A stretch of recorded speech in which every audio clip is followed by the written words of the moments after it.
We're going to really focus on assessment and how we can actually take those strategies, the things that we did, and basically like create the learning experience around the assessment piece.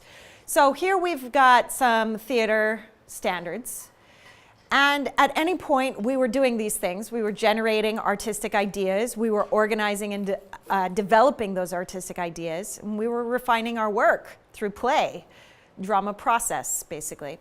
So the idea that we're making drama here, that we are creating art, is that's the little seed that Dan planted in your head earlier about how some artists and arts educators are like, no, don't mess with arts integration, because as a result of arts integration, all you do is silly little dances. You don't make art. You know, how can we make it more artful? And we can do that with assessment, by teaching through assessment and assessing the kids. So that's the big idea of this section here. So recreate that one more time. Yep. So, I'm going to hold on a second to you. Ready? Yeah, here we go. 3, 2, 1, and freeze it. Now, feel what that's like. Feel it and think about how it looked when you saw other people doing it. The intensity of what you're doing here versus what you have done in the prior 2 snapshots. Relax. Okay, this is your exceeds column. Write down some descriptive qualities. She's just generously smiled when I told her I was going to use photos of her students, and that these 3 random students just happen to be standing in that part of the room where I didn't get too much glare off of the camera.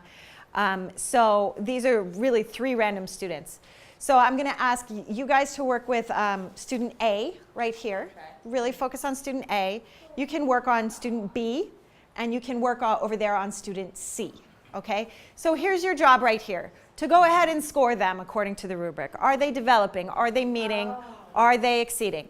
What feedback or instruction would you give to help them improve and move them closer to that exceeding line? And then what would you do next? Like if you had this photograph, you have this score, what would you do with it? There's no right answer here. Just think, you have evidence of learning now because it's right there in front of you. So what would you do with it? At once, or You can look at them, all of them at once, because sometimes you don't get like a single snapshot doesn't actually maybe show the student's best work, their range. But I think you see some pretty consistent, some consistent things. You see these legs right here? These kids have not fallen onto the ground. That's good. I mean, they're 5 years old. So we have to respect the fact that they are exercising physical control right now. These kids are also still. Their bodies are not moving. I wouldn't say they're quite frozen, but I would say they're still. So that's also something that they've accomplished here.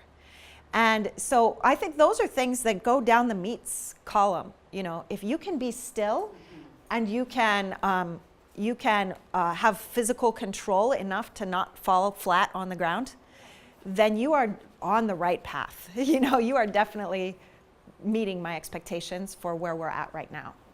And they're also showing the emotion. They're meeting the prompt. They're not dabbing, right? They are responding to the prompt. well, in the middle, Nixon is participating. So, and you know him personally, so you know that the fact that he is following the prompt is a big deal for him. So all of those are positive things. Those are all really important to acknowledge.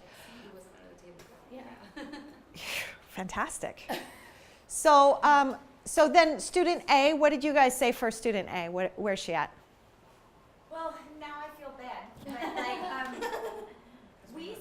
But because we don't know who they are and we don't know like those things like So little, you have no context here.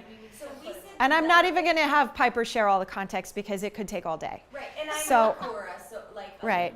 student A. Yeah. I'm sorry, edit that out. But so we looked across and we just saw a lot of the same kind of use of space. We saw a lot of the So feet she's still standing, together. she's Yeah. standing. And really just a use of, your face, that's really all she's manipulating. And Okay. we did talk about, well, they're in kindergarten and maybe that's just what they're aware of.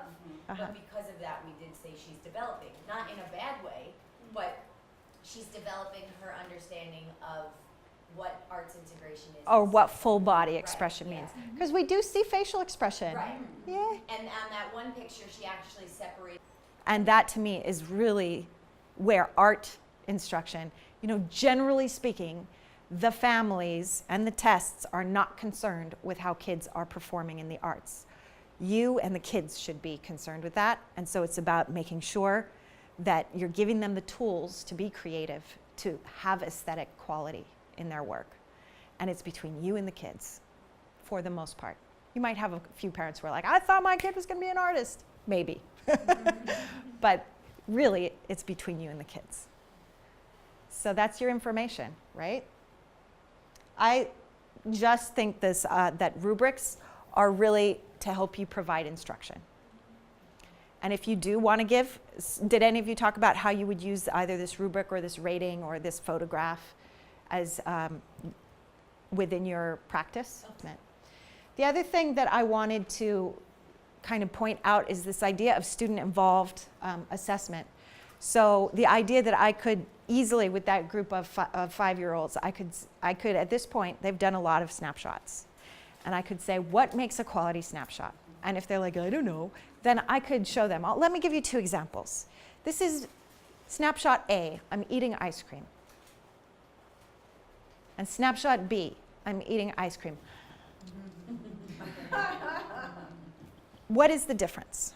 And just give them the example and the non-example. Oh, you didn't get it? Well, let's try another one. Snapshot A, I'm playing baseball. Snapshot B, I'm playing baseball. So what is the difference? And they get that, and they can articulate that. They can make the list. I can use their words then in instruction and in self-assessment and in peer assessment. So all of this can come from them. It doesn't have to come from you. So that is peer assessment, or that is thinking about the qualities of quality. Students learning the language of art in order to develop their art, right? To develop their quality so that it looks like drama. Where's the drama? All right. So we'll close now you may not have time to do that every time you use snapshots. That's totally fine. That's just could be one area of potential emphasis if you decide that you want to focus on the aesthetic quality that day in your lesson. That's perfectly fine if you don't do it every single time.